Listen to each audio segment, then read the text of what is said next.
Hey, hi. It is great to have you here. We are live, starting off on Clubhouse. And then, I made this most silly mistake of not actually, it's a Saturday morning. I don't normally get a lot of calls Saturday morning. So I have to make sure that I do what we should always do every time we go on the air is hit the do not disturb. So I'm doing that. Okay, we won't have another one. I apologize for that one. So we are live on Clubhouse, Twitter, Facebook, LinkedIn, YouTube, and I'm excited about today.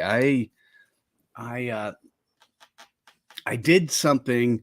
But before I do that, we'll queue up and we'll let the people who are speaking, the fellow speakers, at least say hello. But I'll queue it up. I've done 2 surveys on LinkedIn that gave results that, when you put them together, are pretty scary or pretty, what's the right word? It's pretty telling of what's happening in the world today. So I'll bring that up, and we're going to focus on accountability. And first, Adrian, you want to come on and say hello and introduce yourself? Sorry, I was just twittering the room. Oh, thank you. Good morning, everyone. I'm Adrian Barker. I am in Daytona Beach. I'm credible because I love business, but I actually am able to prove it because I am very active with SCORE, and I am the co-chair for SCORE Volusia Flagler area, and we're a team of 11,000 certified business mentors throughout the United States that work for free and donate our time. And I've donated over 400 hours last year to SCORE. So that's me. Wow. I'm a podcast producer also. So thank you. I'm complete.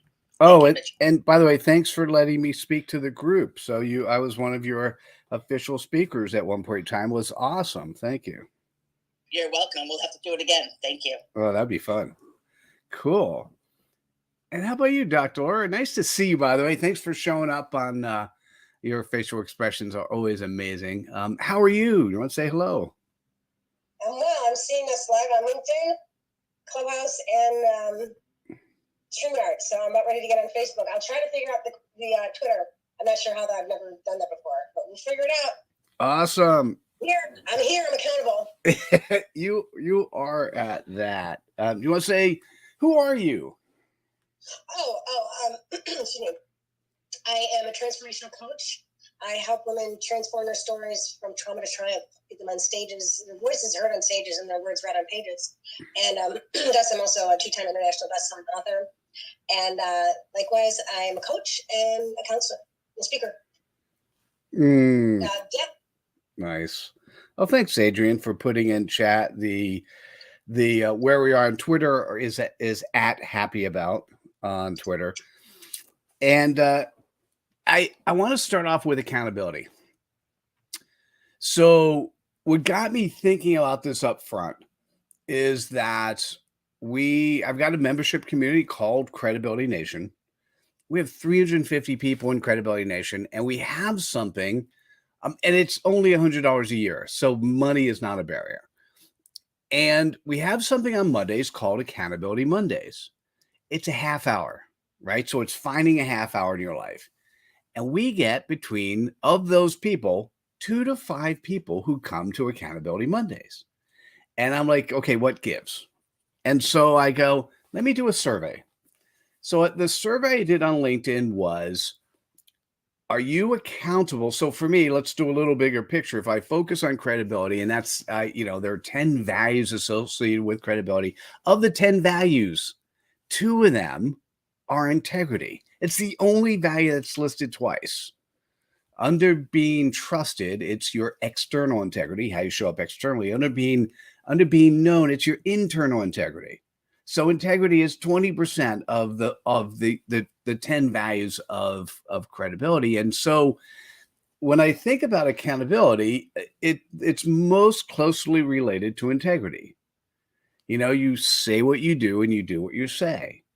And so the first survey I did was, are you accountable to yourself, or do you have an accountability partner?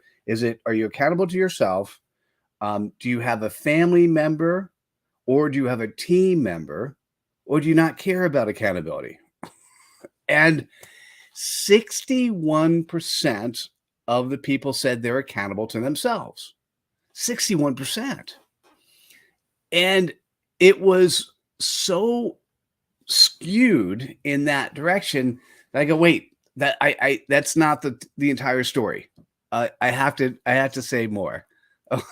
Hey, Tom Moorhead, thanks for saying hi. The more is I then did a second survey, and this one is still open. It's sitting on LinkedIn, and it was taking a different view, because it's so funny when we think about ourselves, we think we're accountable to ourselves. And I thought, well, let's do something else with all the partners that you work with. How many of your partners they say what they do and they do what they say, have integrity, they're accountable? How many of your partners are accountable only 25% of the time, or they're accountable 50% of the time, or they're accountable 75% of the time, or they're accountable 100% of the time? Okay. The survey was remarkably shocking. 10%, only 10% of people have partners that are accountable 100% of the time. And now you say this and you go, yeah, of course. And so then if you combine the lower numbers, 50% of people have partners that are only accountable half the time. Okay, so there's a disconnect, right? We all think we're accountable to ourselves, or maybe it's just very obvious. We think we're accountable to ourselves. 61% of people are accountable to themselves, and only 10% of the world has partners that are always there when they say they're going to be there. All right, so Laura, what's your initial? So I'm right in the middle of writing something about this, and I just figured this is so deep, but it's so maybe it's a statement of the world today that we're okay having friends that just say stuff but they don't mean it. Okay, so I think there's a difference between being responsible and being accountable. So I think being able to respond. I suit up. I show up, and I do it. I'm reliable. Okay, and then I'm able to respond. See, that's the thing. Responsibility. Are they able to? And then accountability means that I own if I've made a mistake. I apologize. I make amends. So I account for what my responsibility is. Oh, I account for what my responsibility is. So if I'm able to respond, I'm only accountable to the extent that I'm able to respond. And sometimes people aren't able to, or they're not able to because they don't know, or they don't want it. Now, if they don't want it, if they can't because they don't have the tools, that's one thing. I get it. Okay, great. But I really do think that people, for the most part, are doing the best that they can. Some, they're going to flip it off. But the thing about that is 10%. So that makes sense to me, though, that 50% of the people are accountable, that they really genuinely, possibly even the person who answered the question, think the best of people, like, yeah, okay, for the most part, they have. Some of them, give the benefit of the doubt. And then what about the people they're answering for? So this could be perception, too, so that could be skewed. And then 10%, only 10% are. I don't know. I'd have to look at the data. As a scientist, that's what I have to say about that. All right, I'll put links. So if you head over to LinkedIn, I'll put links to the two surveys in the notes on LinkedIn, just so if you're curious and wanted to see it, I'll just say here are the two surveys, and I'm just super curious to hear people's, like, what do you think about, if you're here, by the way, if you're in the audience and you want to speak, let me know, or let one of us know and we'll bring you up to the platform. Let's just talk about accountability. Laura, how about what's your, I'll start first on this one. I think one of my biggest bugaboos, I think one of the reasons I am the person I am today deals with origin stories that address integrity. it started when my parents divorced when I was 9, and I was wondering what a dad was. It's the integrity of like, okay, what's this thing called a father and a male figure, and what should a father do? Because mine didn't, by the way. And so I am a big fan that if I say I'm going to do something, I'm going to do it. It just I'm in that. If you're one of my partners, at least most of the time, I hope I am. I'm in that 10% that I say I'm going to do it, and I'm going to do it. And to me, that's important to me, and I want to surround myself with people who are in that area. That feels more credible to me. So, Laura, what do you think? Well, do you mean regarding integrity? Integrity, or I guess you could continue on the focus. I tie them together, but you're not necessarily tying them together. So integrity, yeah. No, I think they're different. Okay. Yeah, I think so. Okay, so reliability, from the way that I understand it, is okay. Let's say you have a scale of body weight, right? And I step on it, and every single time that I step on it, it's going to say the same weight. So okay, so I say do what I'm going to say.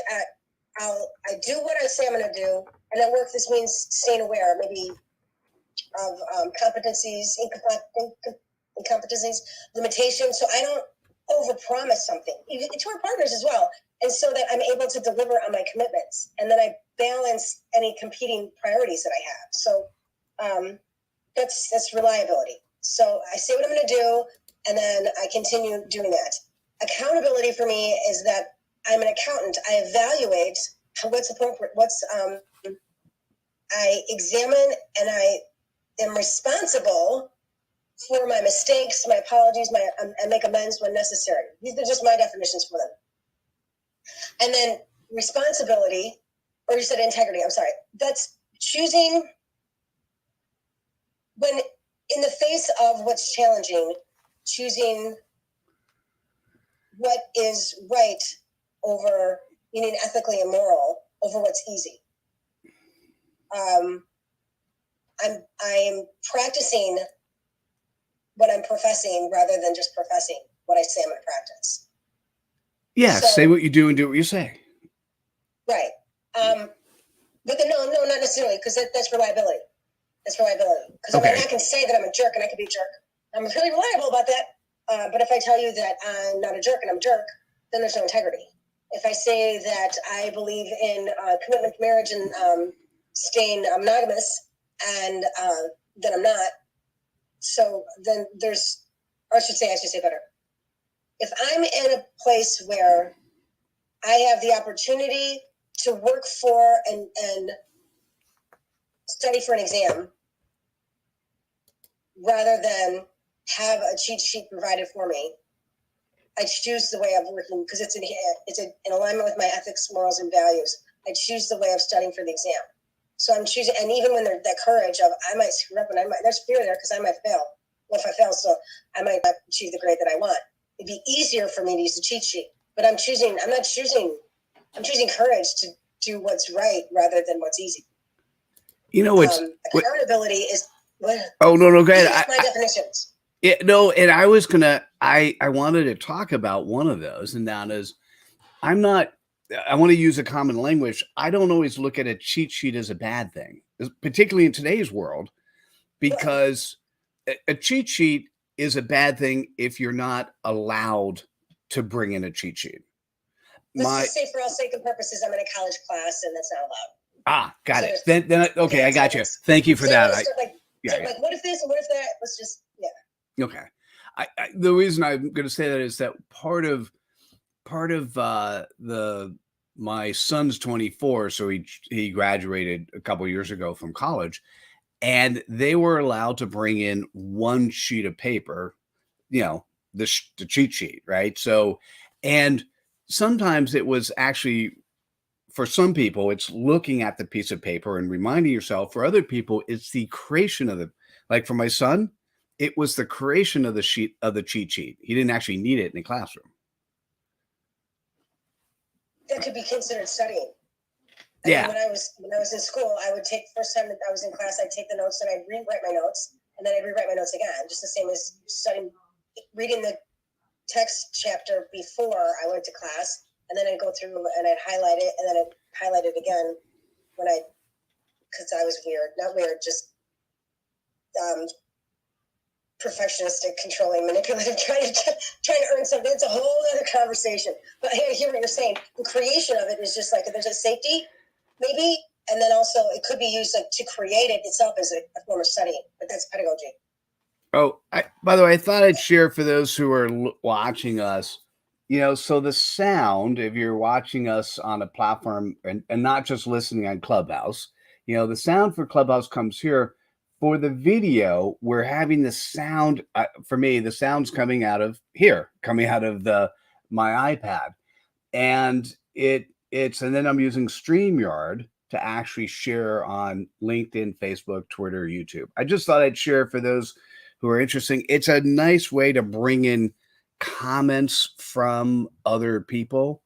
So if you have questions or comments or focus, feel free to touch us on one of those other platforms as well. Yeah, it's fascinating to me. Your video's frozen? That's interesting. We're successfully joining. My video's frozen here. No, I see you. Your video's not frozen. That's interesting. Okay. Don't forget me. I want to share. Please, please, please. Okay, so I want to share because sometimes you don't realize, especially at a younger age, about integrity until you actually stand up for it. And to me, that's a little different. And standing up for it means, for instance, I remember not being, in my 20s and walking by a man that was drunk and out of it in Las Vegas, kind of on a pedestrian bridge, and everyone was walking by, and I was with a group of about 6 people, and I said, I will not walk by. And they're like, what are you going to do? And I'm like, I'm going to do the right thing. I'm going to get a security guard. You guys can go. You don't have to wait for me because I don't know how long it's going to take. And I'd love for you to stay and protect the man. And I'm going to get a security guard. And I did. And the security guard was so grateful. And I actually have a strong history of standing up for integrity. And if you Google my name, Adrian Barker, and contact tracing, you will see that I stood up to the state of Florida with my integrity. I have, and I can't explain it. And it's not like I'm trying to be braggadocious, like I have integrity, because it's not like that. You literally have to, I love what Dr. Laura said. Hello, Dr. Laura, by the way. But I love what Dr. Laura said. Sometimes you have to be tested. I've had many tests in my life, and I have stood up for it. It's also part of my servant leader personality too. Like I just like to do things good. My daughter calls me a goody two shoes. My parents never understood why I always had this like kind of an overarching like nervousness, because I always needed to make sure that everything was correct, not in its place. I didn't care if things were messy, but that how we treated each other and what we did to each other was the right thing to do. And so I have been tested my whole life, and and every decade it's actually easier, right? So when I was like 20s, I didn't really understand it. Now that I'm 60, it's very easy, and I actually stood up on the big stage in Daytona Beach and was able to talk about my integrity. And also with my integrity, I also feel like I'm not going to be complicit too, because sometimes you may think, well, I'm just complicit, like, I didn't really go along with it. But I also feel like that's part of it too, Mitchell, is that are you going to be okay and just stand with a group and maybe not say anything, but let everyone else kind of do things wrong and now you're complicit? Or are you going to stand? So to end my thoughts, to me, it may be a test, and it may be something you actually have to stand up for. And I don't think it's something that you can purchase or listen and say, okay, today I'm going to be filled with integrity. It really is something that comes from under us. And that's my thought. So I'm Adrian, and I am handing back the mic. Adrian, I'd like you to keep the mic for a second, and you don't need to cover this, but the thing about integrity that I think about you is you were in a situation where you actually had integrity in a place that you had to stand up against others. Now, I don't know if you want to talk about that. If you do, please do. If not, I'll just move on to another topic. But I'm always think about you. You stood up for what was right for you in the face of adversity. I did. So, and it cost. There was $1. I left my family business. That was, I was earning over 6 figures. It was a lovely industry, a lovely job, all of that. And I stood up. My parents didn't even know what to do with me. They really didn't. They were like, okay, this is just odd. Like, why can't you go with the flow? And I wrote a book. My book is called Head Down, Shut Up. Because that's what I was told by, put your head down, just shut up, don't say anything. And so, it cost me as far as money, it cost me as far as friends, it cost me as far as friends that I really loved and co-workers that, how you get close to co-workers, especially in a family business. So all of it did cost me. And it also hurt my soul. Like my personality kind of changed too. Like I became quieter and like sadder and, makes sense sorry more often. Like but again, a couple of years ago, after my parents passed away, I was really able to stand up to the siblings that really were not treating me well, and to say, this is it. And actually, just 2 weeks ago, I had to send another email like, can we just stop imagine every email that sent you has, well, you never follow through, Adrian. Really? That's kind of funny. Like, you don't even know. How would you know that? Just these digs that were going on. And I was like, I can't. And it affects you. And you know what?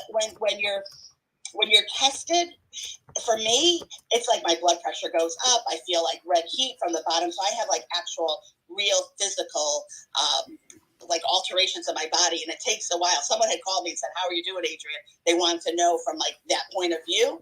And it was crazy because I was wearing my watch and I'm like, whoa, my blood pressure is rising. My voice is talking faster. You can almost hear it now, right? So I've had to get to the point where I've had to learn myself to how to manage things like that. So I have a lot of respect for those that will stand up. And in the case where I'm in the news, I was a contact tracer, and the company that hired me never gave me a job. And also, they paid me to stay in a hotel, but never gave me the work to do. And after 3 weeks, I called a reporter and I spoke about it. And you can imagine, all the other people that were in the hotel getting paid and not having to work, and how mad they were at me. And I didn't even care. You know what I did? I gave my phone number and I said, call me, let's talk about it. And I had a few that called me, and I explained that this is a situation about integrity. We can't have someone else pay for us to stay in a hotel, pay for us to work a job that we're not working. That is not integrity. So that's my story. Thanks, Mitchell. Wow. I'm giving you back the mic. And Dr. Laura, did you have a you should see her facial expressions, and she's like, oh, I got a question. Go ahead. Just a little bit. Okay, first of all, what? They got mad at you for... Oh, goodness gracious. I mean, that's just... When you said it, I was like, what? And first I thought that you were going to say that they put you in a hotel and then they didn't pay for nothing. And then to put you in a hotel and not even work, I was like, wait a second, that's even worse. I mean, in a way, because I have real service for sure. But then to sit there and do nothing, I mean, you pay me to not be. Anyway, I'm a little foggy from that statement, actually. I feel a little bit foggy. And okay, let me just talk about that, what you said. I mean, my heart rate started to accelerate, my blood pressure, I could feel it rising, and I could feel the anxiety, agitation in my being when talking about someone that seems like a character definition. And I don't know if that's accurate, if that's too strong of a way to describe it. Is that on or not? You mean the other person?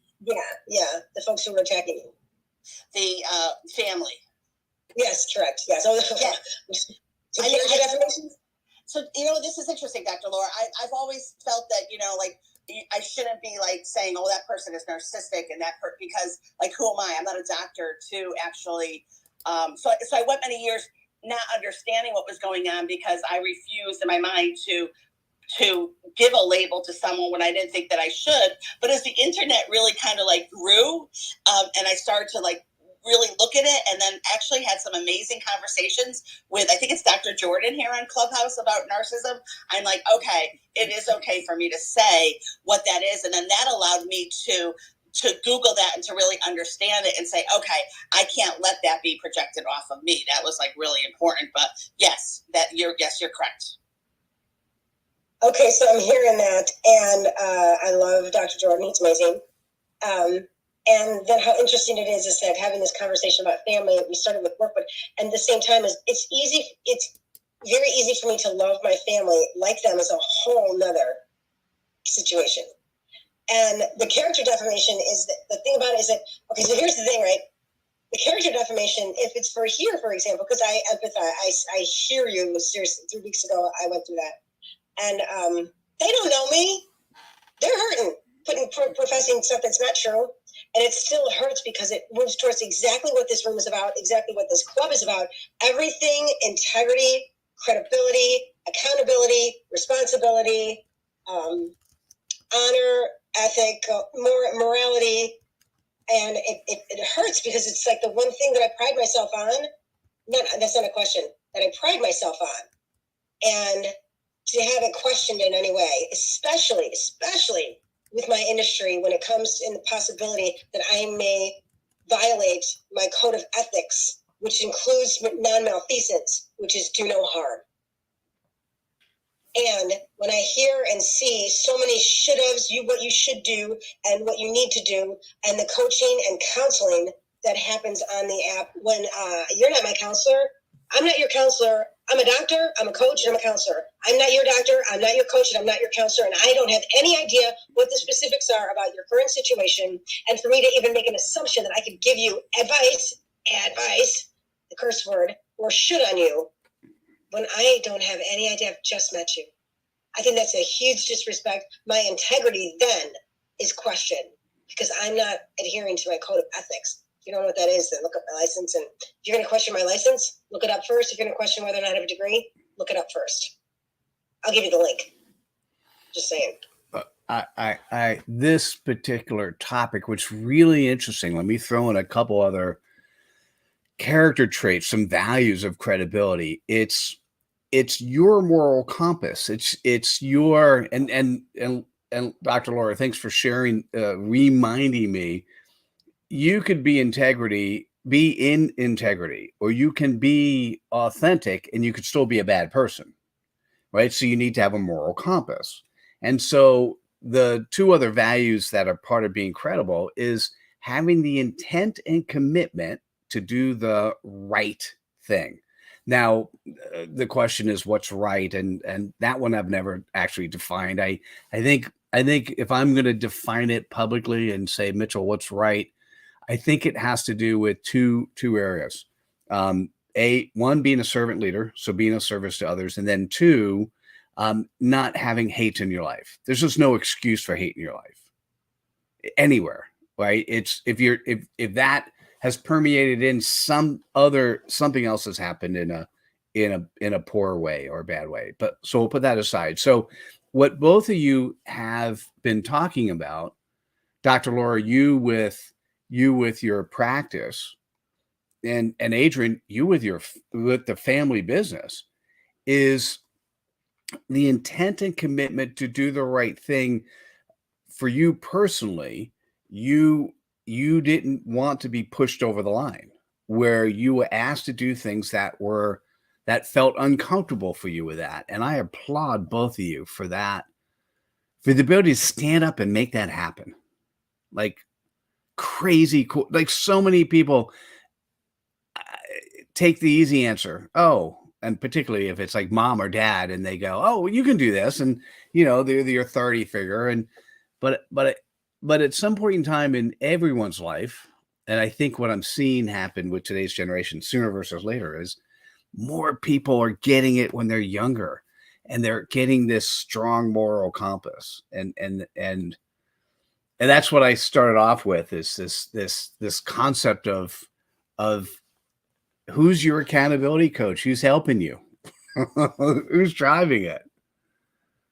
Yeah, I don't know. This is interesting. I'm wondering, can I ask Adrian a question? Please. So, Adrian, I don't understand, and I don't expect all the details of what happened. I mean, I'd love to hear it, but all due respect. I hear that you said that you were accused of something, or that didn't happen, or I could have misheard that. Oh, no. In the family business, no, there was no. No, it was tough to watch someone else do something that was wrong in my eyes, wrong in most people's eyes, not wrong in that person's eyes, but also part of the decision of why I left the family business and why I first had to share like the reality of what was taking place with the family. And then the reason why I actually left was to help the situation. Because I knew that if it continued, okay, and if I didn't say anything, that there was going to be zero, no good at the end. Nothing good was going to come out with what this person was doing and what they were continuing to do. The only way to actually help the employees, help people that were watching it, help people that were being complicit, all of that was for me to say, well, I'm not going to be complicit, and then step away. And even to this day, I kind of want to say, hey, look, you wouldn't be in the, you probably still wouldn't even be in your marriage if I didn't actually say you have to stop, and that really is the case. And as far as with the contact tracing, I'm really glad, like it took a lot, right? Like you're talking to a lot of people, what should I do? This was very new when we first had COVID and I read about contact tracers. I'm like, oh my God, I could do this. Like, I really care about people. I will be awesome to like go and like call them and make sure they're okay. And it was a job with the Department of Public Health through a staffing service. What was happening was a staffing service got the bid. And so imagine, so they're paying me $23 an hour, but what are they billing the state of Florida? So now I'm there for a week saying, when am I going to work? And then I get a paycheck and I'm like, whoa, I did not work for this paycheck. But I didn't return the paycheck either because I'm not with my children. I'm not with my dog or husband. I'm in a hotel. I'm getting dressed every morning and I'm waiting for the call, right? And I didn't leave. I didn't do anything but be ready to work because that's what I thought. Like they would call and say, okay, Adrian, it's 2:00, get here. So I needed to prepare. So I'm like, no, why should I not get paid for the time? But everyone else was like, I'm like, okay, no, but this is serious. And then funny enough, really quickly, there were like a couple of Florida representatives, state reps that were like, what's happening in the contact tracing? There seems to be an issue. So when I called the reporter, he said, oh my God, we have someone who wants to speak out. And so that was like the whole thing. So it's an interesting article. But again, I have always had this feeling that I just have to do what's right. Does that mean that I've never done something wrong? Have I taken, hotel shampoos from the hotel? I always felt like, okay, that's like a really wrong thing to do. But like, yeah, like, so, I'm not going to ever say I'm perfect. But when it comes to like harm and safety and health and all of that, I cannot go with someone who is doing something. And I also, my friends are not like bad friends. I'm very careful of people. So it's more than just standing up to. It's who are you lining yourself with? What are you doing? And then I want to just say one thing, because when I saw the kind of like the nice job of the article advertising, Mitchell, like about 10 years ago, I actually said to myself, I am no longer going to make excuses. And that's going to be my thing. Like, I don't need to make an excuse. If I'm going to be late, I'm late. Why do I have to come up and tell you an excuse? Why do I have to say something? I just need to own that I didn't do what I said I was going to do, right? So I love that you had the no excuse. And I think that ties in too, because I just am not a believer in excuses. I'm Adrian and I'm handing up the mic. Adrian, I appreciate. I love how you enter and exit. Dr. Laura, did you want to add to that? Otherwise, we have a question somebody asked you from the chat that takes us in a slightly different topic. But you have a super strong opinion about this, and I'd love to hear it.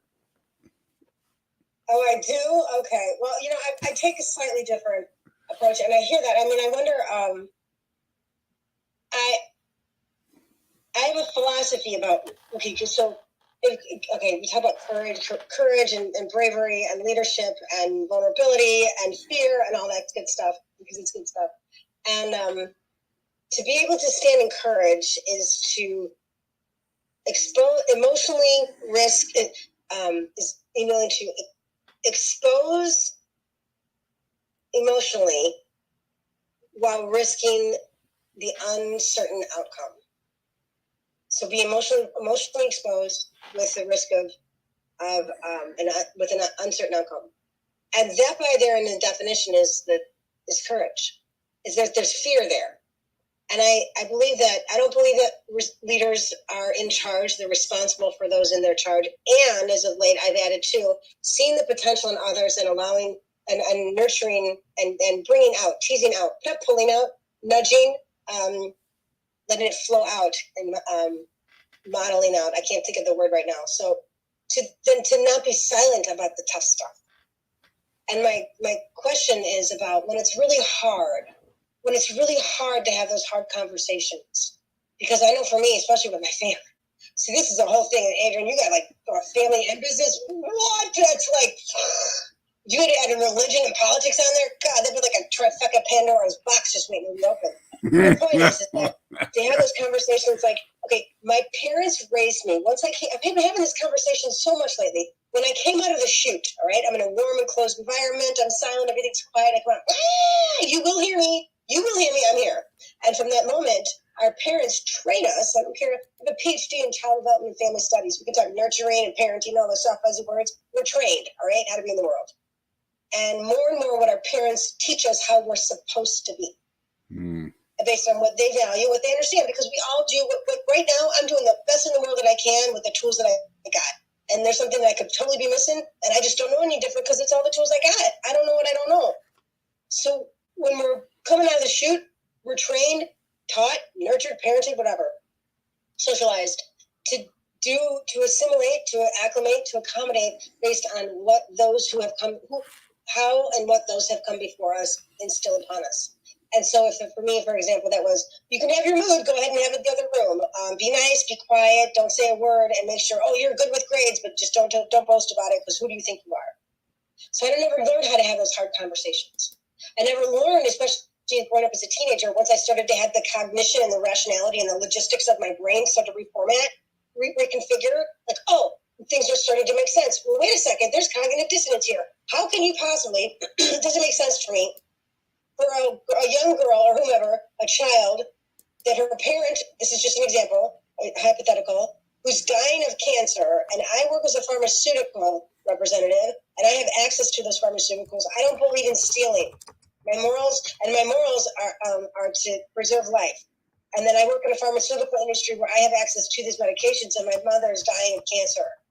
Why wouldn't I get those drugs? It's a cognitive dissonance. Oh my gosh, I'm going to violate my morals and ethics. Am I a bad person?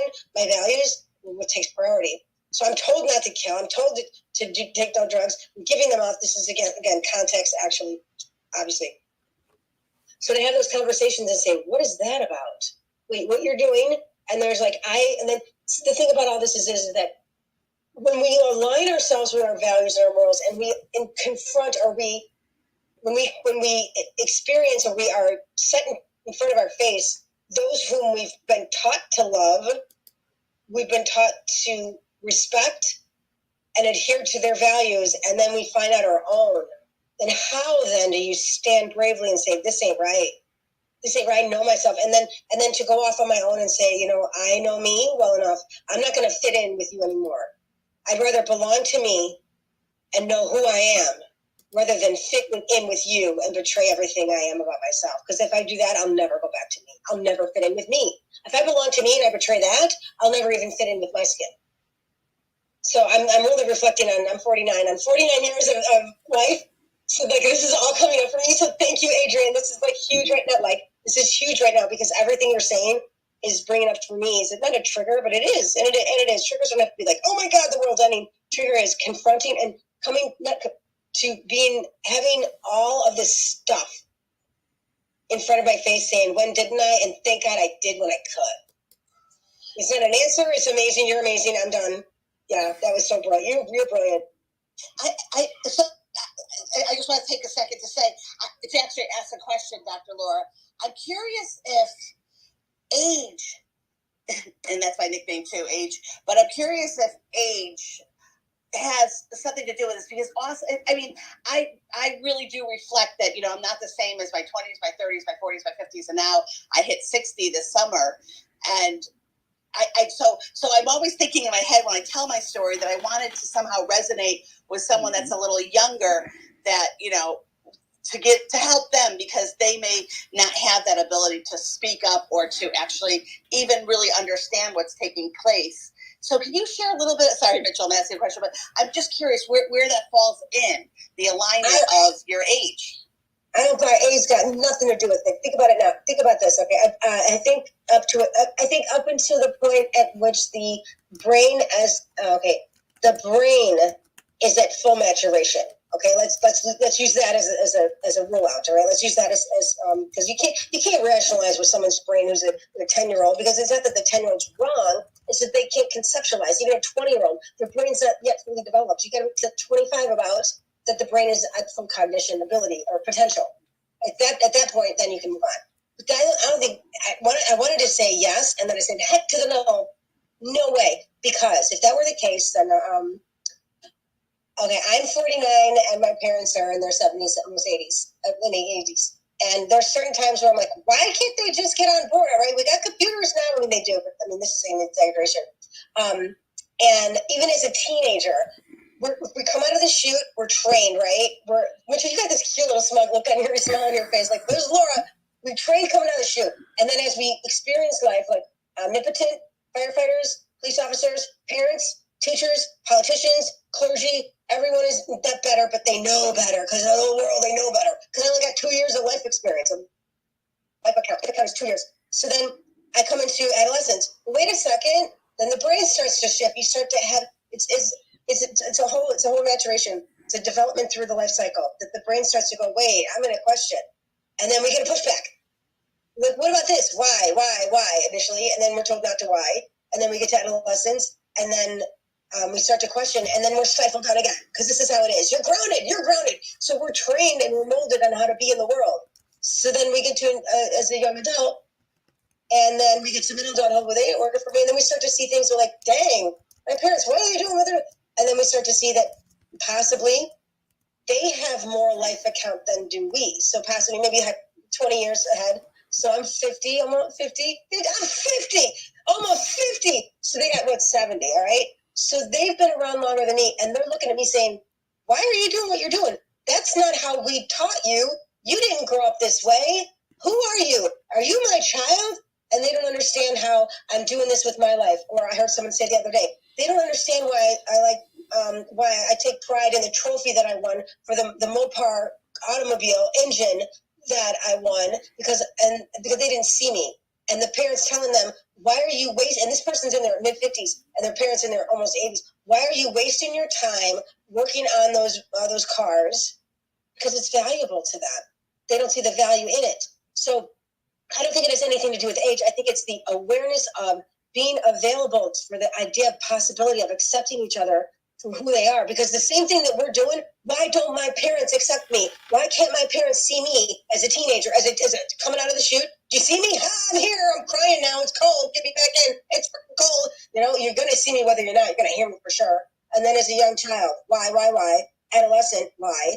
As a young middle adult, why? And then the universe comes down and says, hey, knock, knock. You got more days behind you than you do ahead. What are you doing? Stop mucking around. Get curious about it. Well, why? Why's my life? Oh, maybe my parents didn't have it right all the time. Maybe they did what they needed to do in order for them to make sense of their world, and they didn't have the tools. And possibly, do I have a couple more tools than they did? Why can't they have treated me the way that I wanted? Because they didn't know how. And they're not going to change now. Why would the force with which I put forth on trying to change them is the same force that they're saying that why couldn't you be like me? Not good. Not helpful. So the expectations that we place on other people, the disappointment that we have when we raise our expectations so high is how far we're going to fall down because of our disappointment. When people show you who they are, believe them. They've already shown you who they are. There's no reason to question it. And it's hard to accept. Like, why can't they? Why can't you? Why won't they? Why won't you? That's what they're saying. Why won't you? So to take a one down and say, they're doing the best that they can. Oh my gosh, why can't they just change? Why should they have to change? Why would they? I'm not saying that you're saying this, Adrian, at all. I just went off I don't know if I went off a tangent or nothing, because I'm on fire. This was relevant, and I hope that answered a little bit. I'm not quite sure. All I know is that I'm so enjoying getting to know you better. Yeah. And you know what? I just tried to share that clip. Okay, so I'll have to go back to the replay. And what time is it? 12:46. Okay, lot of good news you said. That's so interesting. Okay, we'll have to pull those clips. So sorry. Okay, all right. I'll be quiet. Very nice. Thank you. Please don't be quiet. Please don't be quiet. I would very much love any feedback you have. Not for me per se, but anything that's coming up for you. I'd love to hear that. You know, you can say Laura, you're whacked. You can say Laura, you're whacked. That's fine. No, I don't think you're whacked at all. No. I think that's no. And I also think, so I may not have been explaining myself so well. I think it's more like internally, what age do you feel like right now, like the younger generation or like the millennials can get really, really passionate, and then they really want to share what they feel. And so a lot of the other rooms on Clubhouse are, from that like 26-year-old to 35, and other people go in the room and they get triggered and they get upset.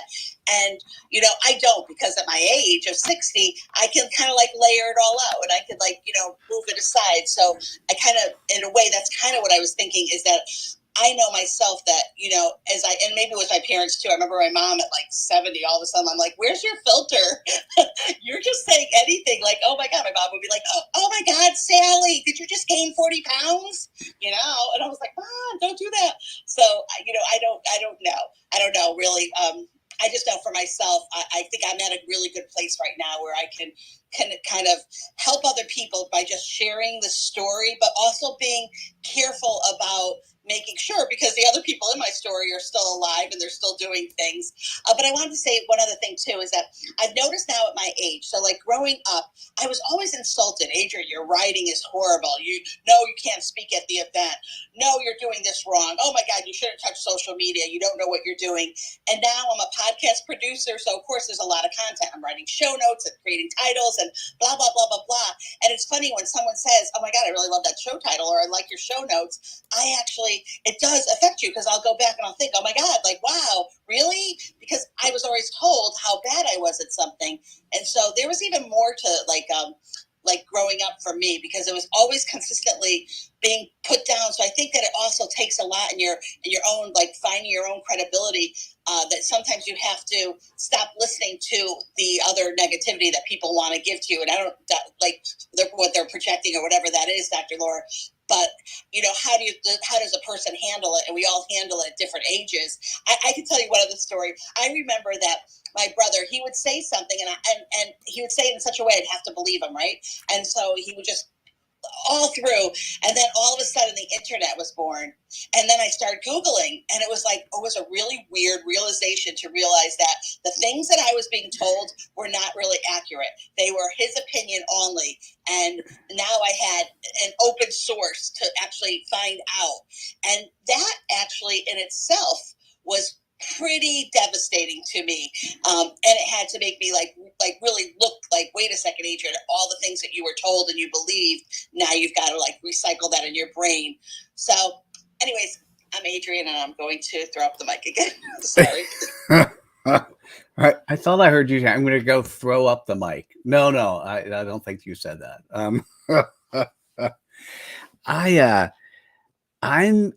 I'm loving this. It's bringing up a lot for me. It's interesting, and I think this requires, at some point in time, I'll have to definitely, I'll definitely need to do some surveys and polls on that. I'm going to bring us back to where we were. I want to make sure we spend time on how I don't know if this is the integrity piece, the internal integrity. It's like, how do you have internal integrity when the people around you are trying to take it away from you? That's a amazingly cool question. I'm going to drive us back, if you don't mind, for a second, to accountability. And Muhammad's made here as a speaker. I assume somebody made him a speaker. So in a second, Muhammad, let me paint the playground for accountability, and then you can say hello. I did. Awesome. I brought him up. Thank you.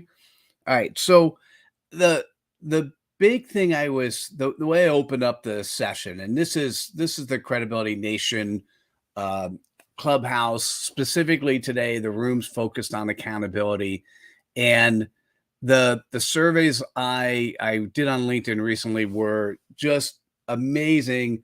That first, 61% of people who responded said they were accountable to themselves, but then when they were talking about others, only 10% of those people they interact with are accountable 100% of the time. And so I guess maybe the open-ended question is, why do we think this is okay? Because maybe I'm kind of feeling like the 40s, 50s, 60s, or at least the 40s and 50s, I kind of feeling like society didn't work that way. It felt like people were much more accountable to themselves and to others. So anyhow, Mohammed. Go ahead. Pushback on that. Push back away. Pushback. Did they actually talk about it? Consider domestic violence and pregnancy before marriage. And Kelly's here. Oh my God. Okay, so the things that they didn't talk about: abuse behind closed doors, premarital sex. If you're not talking about it, they're not doing it. So the fact that, think about the increased rates, the skyrocketing rates of calls to police stations for domestic violence calls since the pandemic. Because people are in these contained, closed environments. They're not getting out of the house. Now they're forced to be at home. Well, they're forced, but they don't know if they're not working outside the home anymore. If they have a job at home, then they got to work at home and deal with another person always in there. And if they got kids, the kids are there. The kids are home at school. And if the kids are gone from school, they're home. They got to teach too, and work, and deal with another person there all the time. So there's a pressure cooker. So is it that it didn't happen, or is it the awareness now that it is? I hear you. That's fascinating, but it's interesting to me. It's because I'm not sure. It feels like that's a slightly different area, but because it feels like, from what I read and other people, it's they would say what they do and then they would do it. Maybe this other stuff was happening as well. That's an interesting one. Anyhow, Mohammed, how would you like to jump in and say hello? How you doing? Good. Hi, beautiful souls. I'm flattered, Dr. Laura. You are as you know, my soul sister in virtual reality world. This is my first time here. I think it's my first time here. So I've been in business for a long time, and as I grew older, I found out that accountability has to be tied with spirituality, because the way I see it, we are each one of us is a source of energy, and manifested in our souls, which is God's spirit. We're occupying these bodies that we are, the clay molds that we had our souls in, and we are, this mind, the body, and soul is not ours. It's basically God's gift. So we're accountable before God, and we're responsible for those people that count on us. So we are accountable to make sure that we are on our ethical behavior, the utmost ethical behavior, and taking care of the needy, taking care of the people that depend on us. We're accountable to abide by the laws, and to also make sure that we don't hurt each other, but before that, we don't hurt ourselves and our body, the way we eat, the way we think, the way we even speak. And as I think that as a society and civilization, and I'm reading lots of where the world is heading. I think now that we have reached our ultimate, or our ability to control most of our lives in terms of facilitating our daily lives with technology. Now we're looking for more finer reasons to be to better ourselves, and it correlates with our ability to be accountable to ourselves and to before our God, and how to become a better people. Can you hear me, guys? Because I have a signal poor connection. Can you hear me?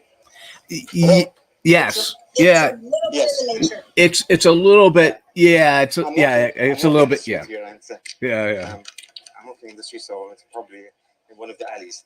So anyway, so what I'm saying is, I think of John F. Kennedy 60 years ago when he stated, "Ask not what you can do for yourself, ask ask not what your country can do for you, ask what you can do for your country." It's always about how much you can give, and how much. That's the way to go in order to better yourself and to elevate your standards. Elevate your standards in a way that would give you gratification and serenity and inner peace.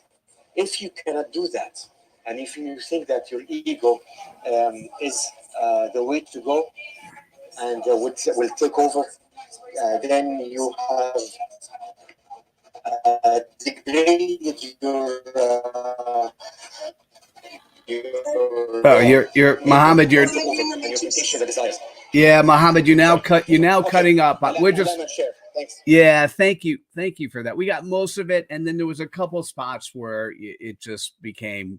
I think Laura, you said it was like the Matrix. It was a couple spots where it was really funny. That was so good too. It was, and I agree, Mohammed. You are truly a gentleman, and I'm gonna just pull the quote that you said on JFK, and I think the general theme there is one of the primary things about us being credible, and being credible is very simple. One of the most important things is to be of a service to others, to be a servant leader, and I think I saw in the chat it's not just do unto others as you want to yourself, the golden rule. It's do unto others as you would really want them to do unto you. You know, the platinum rule. And then Laura, you have another. There's, by the way, I've heard many of these. Do unto others as you would expect the world to have done unto you. But go ahead. What's yours, Laura? No, the platinum rule. I'm like, no. Hey, oh, by the way, I've read 3 or 4 different platinum rules, so there's not just one. Right. Just to be clear, right? Right, and this is. Thank you for clarifying that. And this is the one that I work on. Is that golden rule is do unto others as you would have done unto yourself. Heck to the no. I gotta have a conversation with someone to understand what they want. So it's do unto others as they would have done unto themselves. So this is not, okay, so I'm abusing myself, I'm cutting myself, I'm hurting. This is not that at all. This is, I'm all about, what's my love language? So I'm acts of service. Don't give me a bouquet of flowers. That's going to go right in the trash, and now you're going to have to take trash out. Take the trash out. I'm acts of service is my love language. So ask me what I want. So how about do unto others as they would have done unto themselves? Mitchell, what is it that I could do for you today? Don't get me started, Mitchell, on this one. Okay, so what would bring you joy today, and how may I help implement that? What brings you joy? Yeah. Oh, and I know that one. Yeah, I got it. No, I got it on, and I do wake up and sit in my chair of joy and think about, hey, what's going to happen today that's going to be amazing, and I can answer that. I'm not going to answer that question, but I can answer that question for you, right? So that's a great question. So for what you just said, do unto others as they would have done unto themselves. I'm going to make sure that the cat's not in the chair, the cat's put away at night, so that when you wake up in the morning, and that if you like coffee or whatever, or drink like tea or whatever your juice of choice is that it's ready to go for you.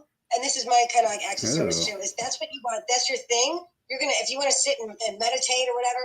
If I can help offer that as a possibility to encourage that, it's more likely to happen, because that's your gig, that's your deal, right? That's your cred. So like your hat, all right, your hat. Do unto others as they would have done unto themselves. Would it be okay? If I don't care, like, oh, it's just a hat. It's just a hat. For me, it's just a hat. For you, it's an identity. If I see that the cat's sitting on your hat, damn sure I'm going to get up. I would just grab another hat. Then you don't. I buy you another hat. Yeah. In that instance, does that make sense? Yeah. No, I hear you. I have a question, guys. Yeah, go ahead. How about if you find out that they are hurting themselves, and they would like you to give them what is bad for them, such as an addict or as someone. No, that's a yeah. So that's the thing. So it's not only what they would have done with themselves, but rather whatever that would give them sustainable well-being, I guess. Muhammad. I actually However, that is. how do you define what's a well-being? And if you're calling to yourself or the universe or to themselves? I agree with you. Yeah, we had earlier before you jumped on conversations where both Dr. Laura and Adrian talked about scenarios where they did things which were against what their infrastructure, their environment, their people were asking for. And I wanted to, I don't care, we call it a platinum room or something else. What if it was do unto others as they really do need to have done unto themselves? Right. It's sort of, but then then what does that mean? Right. It's the intent and commitment to do the right thing, the intent and commitment to be credible and add value. Who's to say what we know that what they need? Now I hear Muhammad 100%. You have, I mean, that's like a whole thing with the law and the drugs and stuff like that. You're going to go to jail to get someone some meds. I mean, that's not appropriate. Camilla, I see you. Thank you so much. Yes, definitely after this room. And if I'm giving themselves something that is in a, if there's a cognitive dissonance, remember we get that cognitive dissonance. If there's a cognitive dissonance, I want this person to feel better because they're in pain.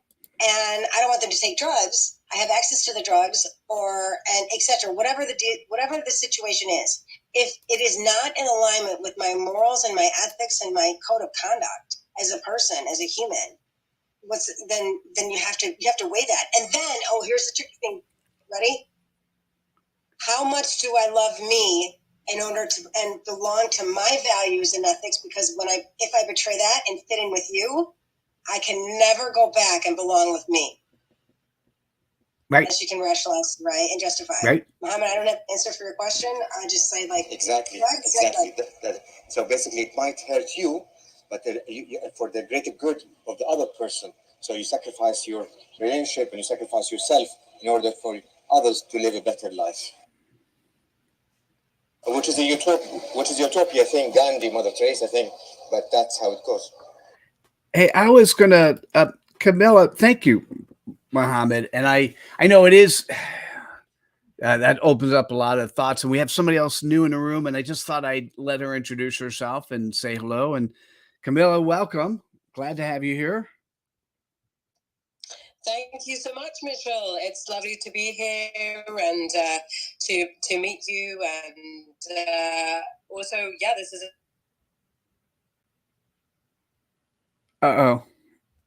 Heard you for a little bit and then you disappeared.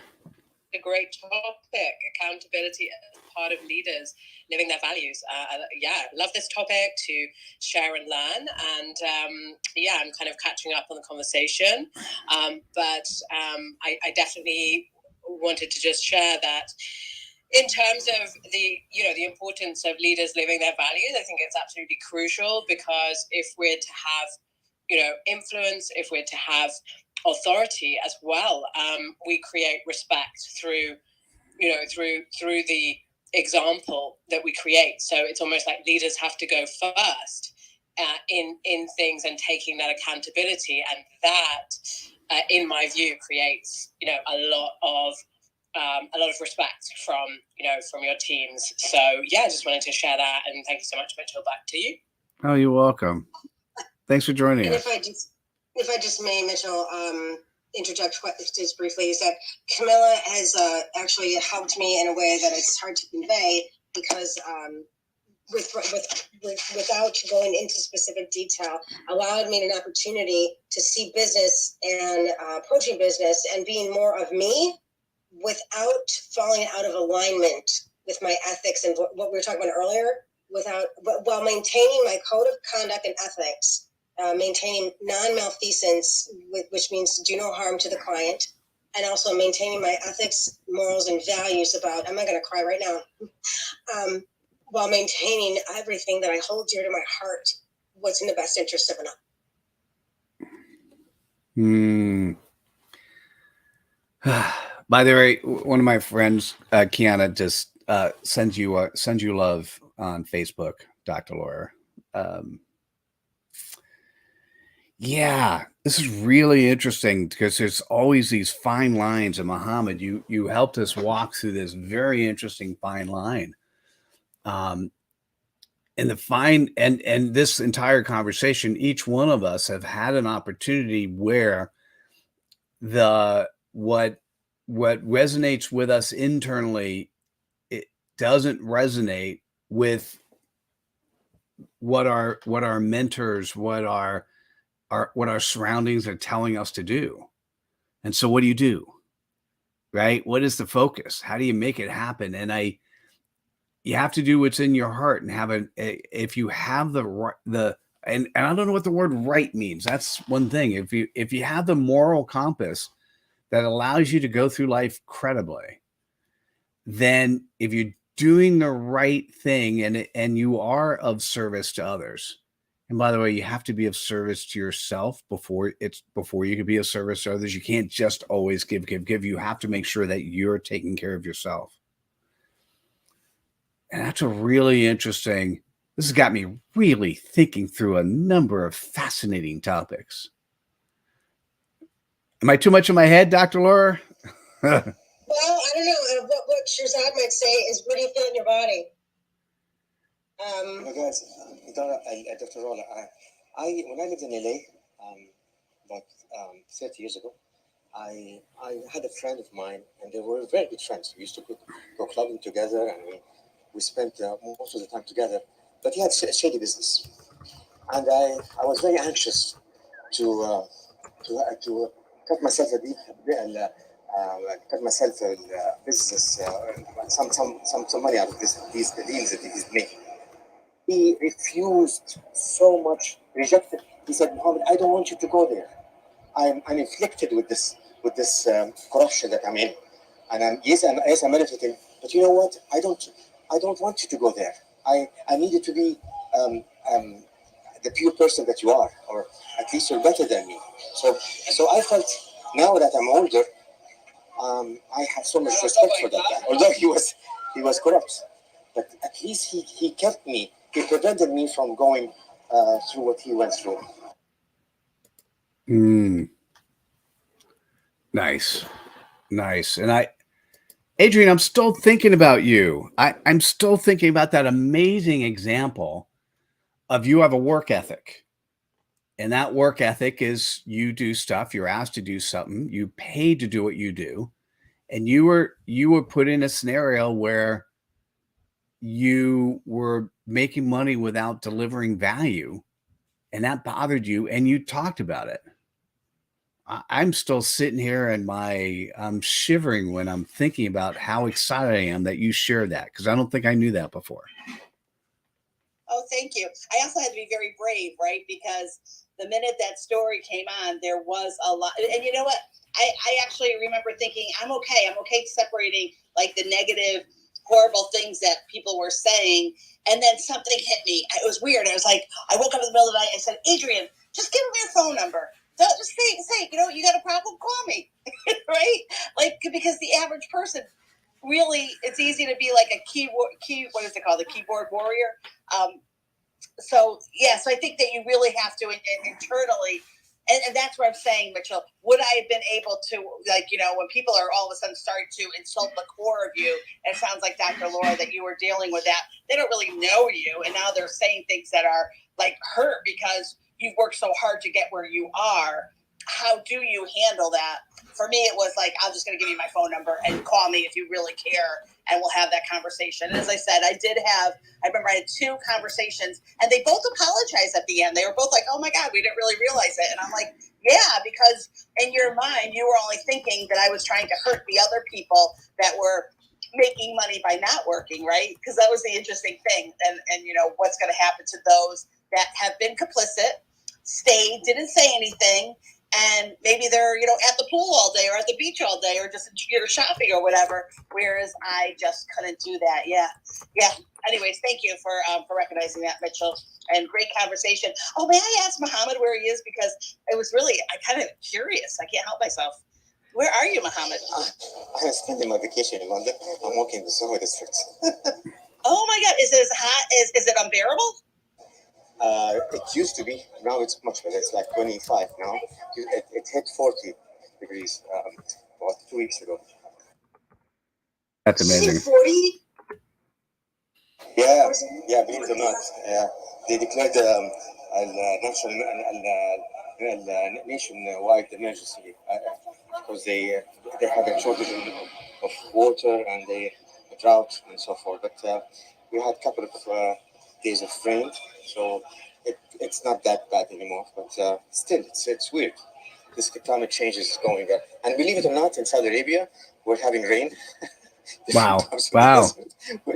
And rivers are starting to flow. So this is weird. The world is changing, guys. The world is changing.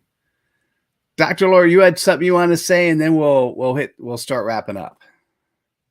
Well, I just wanted to pour into Callie, who's down there in the audience, and for all due respect, she's amazing. Just so you know, I just want to. Don't even start with me, Callie, because you know what's going to happen afterwards. She really is, and she's a badass. She's not, right. And Mitchell, you can kick me out of the room for that. I don't care anymore because she's amazing. And just you know what? I'm sorry, kick you out of the room for what? For what? I said badass. We have no rating here on this show, so. Well, that's the worst thing I say. And so the thing about it is that I met her about a year ago, and with all this stuff that she knew about all the con people that took advantage and all the crud, she laid it out for me and said, "This is where you need to be accountable, Laura. I don't care if you didn't know." Because I was brought up with ignorance is no excuse. My mom's like, doesn't matter. If you get caught in a car, if the cops pull you over, and the ignorance is no excuse. You know, oh no, that's too bad. You got to educate yourself. And Callie, she said it in a way that my mother could never get through to me. Love you, Laura. Get a clue. And she wasn't mean about it. It's called radical honesty, not brutal honesty. And also, I think I know in my heart that I could receive that because she allowed herself to be seen in me. And not that it was a requirement first.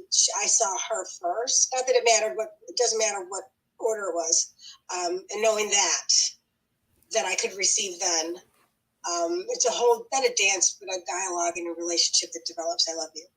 And Camilla has helped me as of late. She runs these amazing 3-hour at least masterminds and not even intending to be. It just goes, it's all her. And it's so not egomaniacal at all. It's like, oh my God, can I possibly get saturated with any more content on sales? No less. One of the things I'm like, I'm like, when I think about sales, I think about, oh my God, I'm feeling something and I don't want to feel something. So if you pull to refresh, this is how I feel about when I talk about sales. And people are like, oh my God, feelings? No. I'm like, sales? No. That's how I feel about it. And she plays it. She doesn't play it. She articulates it in such a way. So, Adrian, you were mentioning about it. Does it really age with this wisdom?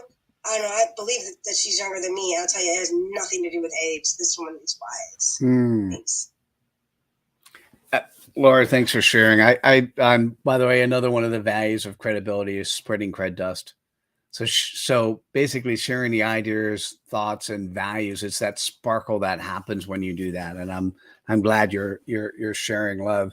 I'm feeling like we're close to the end. So why don't we just let those who are here be able to give sort of a summary of either their thoughts or something else they wanted to share. And then we'll wrap up on all of our social.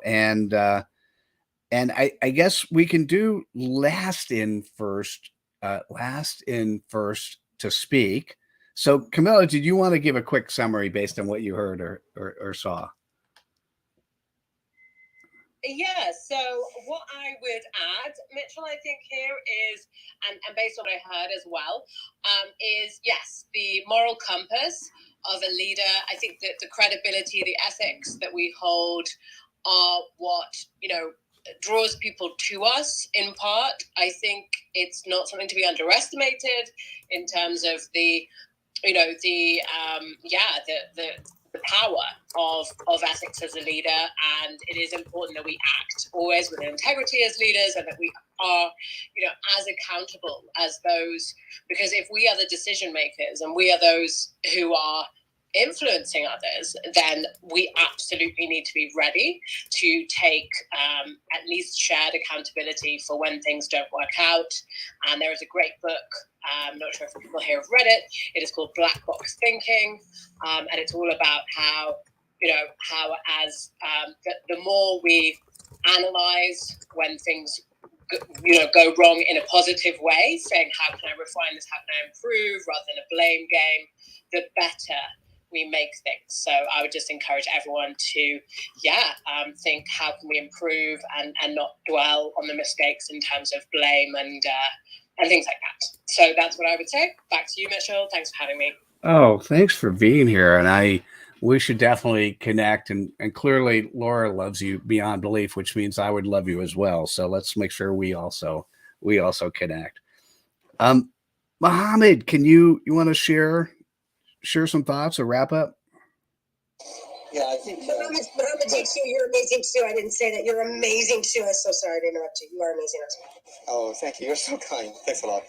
Listen, I think lately we have we should have another room about entitlement. I think that we have a major issue, especially with the new generation that think that they're not accountable and they can do whatever they can do and they're entitled to the finest thing in life.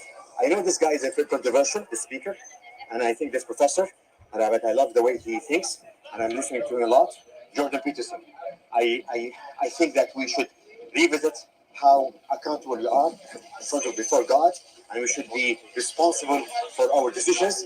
And toughness, resilience, the gut will only come through experiences, through trial and error.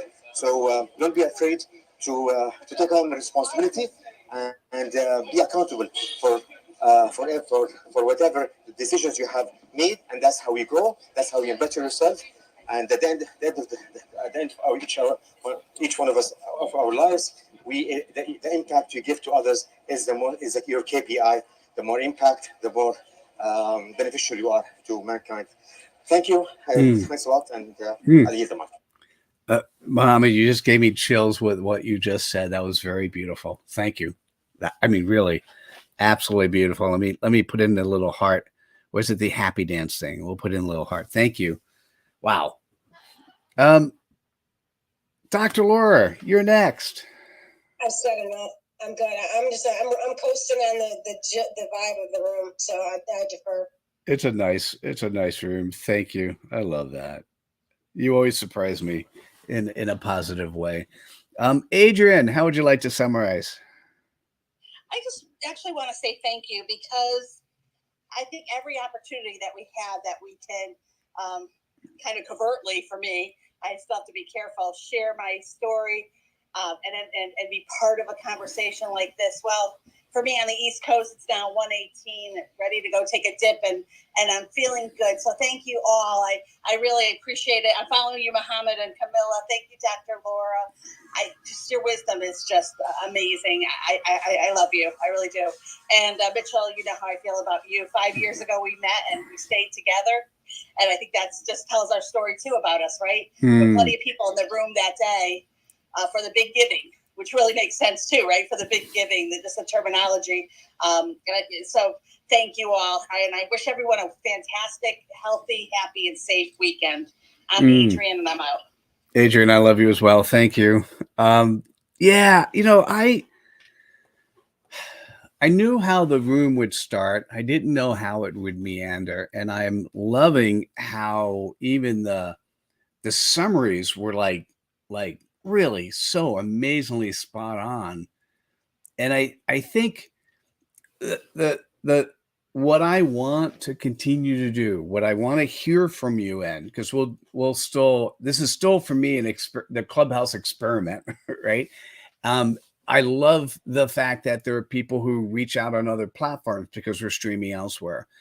The comments that we're getting in the chat, both public and private, that thank you for having this conversation today. This is what the comments were specific. This is what God told me I needed to be here so that I can pay attention to these comments because they're helpful for me and this conversation.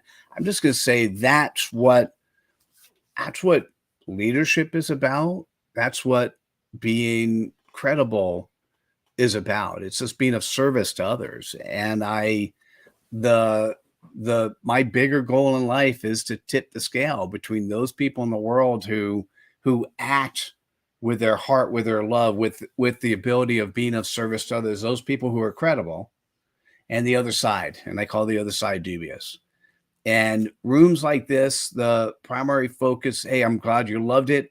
You did ask one thing, Dr. Laura, and that is, Mitchell, what do you want? What brings you joy?